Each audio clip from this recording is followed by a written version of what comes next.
Hey everyone! Welcome back to another tutorial from Crazy Gamer. Today in this video, I'm going to show you how to use Elemental Sight in Genshin Impact using your Android mobile device or tablets.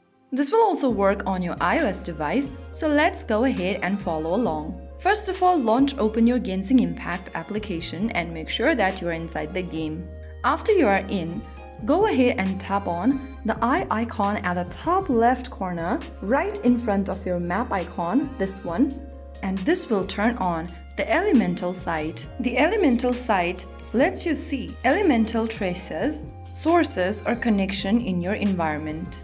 It is very useful for solving puzzles, tracking enemies, or finding hidden items. So that's how you can use Elemental Sight on Genshin Impact.